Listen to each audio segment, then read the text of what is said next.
Salam əziz izləyicilər. Bugün sizinlə təbiət 6-cı sinif dərsliyi 1-ci hissənin 2-ci mövzusu olan ağırlıq qüvvəsi dərsini oxuyub tapşırıqları yazacağıq. İlk sualdan başlayaq. Alma budaqdan qopduqdan sonra hansı istiqamətdə hərəkət edəcək, nə üçün? Alma budaqdan qopduqdan sonra yerə doğru aşağı istiqamətdə hərəkət edəcək.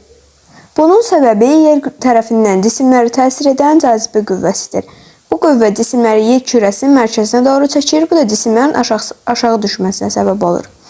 Yəni cavab olacaq 1 ox istiqamətində. İndi keçək fəaliyyəti oxuyaq. Fəaliyyət 1. Cismi yerə cəzb edən qüvvə cismin kütləsindən asılıdırmı? İşin gedişi 1. Aşağıdakı cədvəli dəftərinizə çəkin. 2.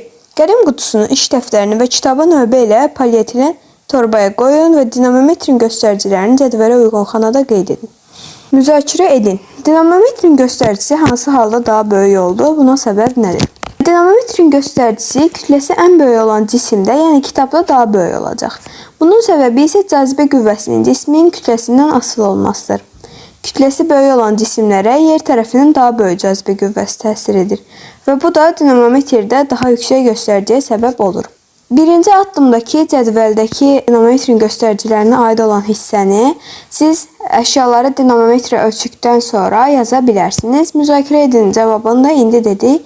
Gəlin yazaq. Bu şəkildə yazacaq. İndi keçək dərs hissəsini oxuyaq. Ağacın budağından qopan meyvənin, yağış damcılarının və ya yuxarı atdığımız topun bir müddət sonra yerə düşdüyünü müşahidə etmişsiniz. Cisimlərin yerə düşməsinin səbəbi onlara yer tərəfindən cazibə qüvvəsinin təsir etməsidir. Cazibə qüvvəsi cismin kütləsindən asılıdır. Yer bütün cisimlərə cəzb edir. Cazibə qüvvəsinin istiqaməti yerin mərkəzinə doğru yönəlir. Ağacdan qopan alma yerin cazibə qüvvəsinin təsiri ilə yerə düşür. Cismin kütləsinə qədər böyük olarsa, ona təsir edən cazibə qüvvəsi də o qədər çox olar.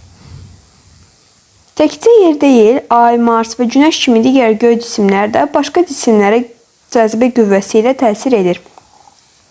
Məsələn, ayda olan astronavtın əlindən buraxdığı alma ay tərəfindən cəzb olunduğu üçün ayın səthinə düşər. Cisimlərə yer və digər planetlər tərəfindən cəzb edən cazibə qüvvəsi ağırlıq qüvvəsi də adlanır. Ağırlıq qüvvəsi aşağıdakı düsturla hesablanır. F bərabərdir mc. Burada F ağırlıq qüvvəsi, m cismin kütləsi, C isə yer planeti üçün qiyməti təqribən 10 Newton bölünmüş kiloqram olan sabit kəmiyyətdir. Hər bir göy cismi üçün C sabitinin qiyməti fərqlidir. Məsələn, ay üçün C bərabərdir 1.6 Newton bölünmüş kiloqram, Mars üçün isə 4 Newton bölünmüş kiloqramdır. Məsələ həlli. Kütləsi 4 kiloqram olan cismə təsir edən ağırlıq qüvvəsini hesablayaq. Deməli, kütlə 4 kiloqramdır, m bərabər 4 kiloqram. C yer planetində baş verib deyə C olacaq 10 Newton bölünmüş kiloqram. F-i də bilmirik. Həlli F bərabərdir mc. F bərabər 4 kiloqram vurulsun 10 Newton bölünmüş kiloqram. Kiloqramlar ixtisara gəlir, cavab olur 40 Newton. Bilirsinizmi? Yer kürəsi cisimləri özünə cəzb etdiyi kimi, cisimlər də yeri özünə cəzb edir. Bu qüvvələr ədədi qiymətcə bərabər, istiqamətcə bir-birinin əksinədir. Eyni bir cismə müxtəlif göy cisimləri tərəfindən təsir edən ağırlıq qüvvələri fərqlidir. Məsələn, astronavtın geyimlə birlikdə kütləsi ayda və yerdə eyni olsa da, ayda ona təsir edən ağırlıq qüvvəsi yerdəkindən təqribən 6 dəfə azdır. Deməli, biz bildik ki, kütlə digər planetlərdə, məsələn, yerdə, ayda m həmişə sabit qalacaq. Bunu yadımızda saxlayaq, çünki məsələlərdə bizə lazım olacaq. Və ağırlıq qüvvəsi isə bir planetdən digər planetə keçdikcə dəyişəcək.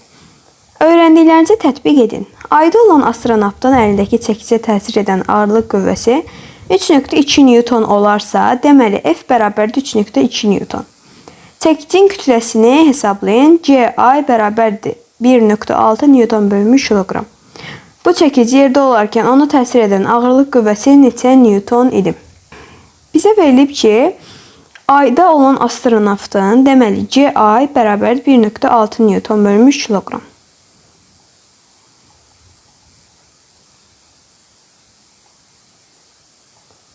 Ağırlıq qüvvəsi 3.2 Newtondur. Yəni F bərabərdir 3.2 Newton.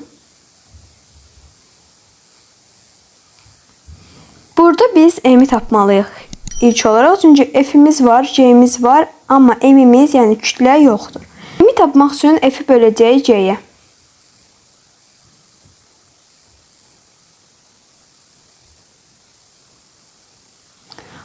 Burada newtonlar ixtisar gedəcək. Cavab olacaq 2 kiloqram. Bu çəkici yerdə olarkən ona təsir edən ağırlıq qüvvəsi neçə newton idi? C ayda 1.6 newton bölünmüş kiloqram idi. C yerdə isə bayaq dərsdə də öyrəndiyimiz kimi 10 newton bölünmüş kiloqramdır.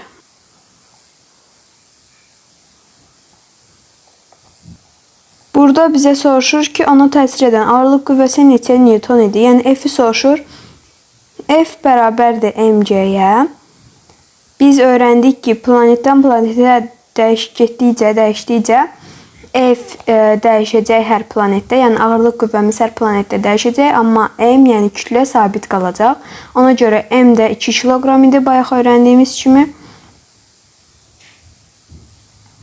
2 kiloqram vuracaq 10 newton bölünmüş kiloqrama. Kiloqramlar ixtisar gedəcək. Cavab olacaq 20 newton. Sonra öyrəndiklərinizi yoxlayın. Yerə yaxın nöqtədən sərbəst buraxılan top hansı istiqamətdə hərəkət edər? Nə üçün?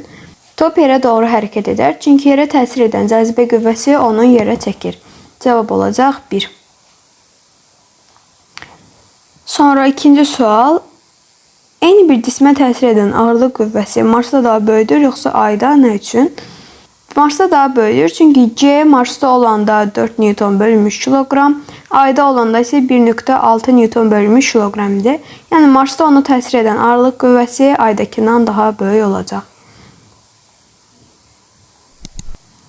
Sonra üçüncü sualımızı oxuyaq. Qarpıza təsir edən ağırlıq qüvvəsi 5 kiloqramdır cümləsinin niyə səhv olduğunu izah edin. Bu cümlə səhvdir, çünki ağırlıq qüvvəsi newtonla ölçülür. Bizə deyir ki, qarpıza təsir edən ağırlıq qüvvəsi 5 kiloqramdır. Əgər desəydi ki, qarpıza təsir edən ağırlıq qüvvəsi 5 newtondur, bu zaman fikir doğru olardı. Və yaxud desəydi ki, qarpızın kütləsi 5 kiloqramdır, bu zaman da doğru olardı. Amma qarpıza təsir edən ağırlıq qüvvəsi 5 kiloqramdır fikri tamamilə səhvdir. Bu günlük dərsimiz bu qədər. Əgər videomu bəyəndinizsə like atmağı və kanala abunə olmağı unutmayın.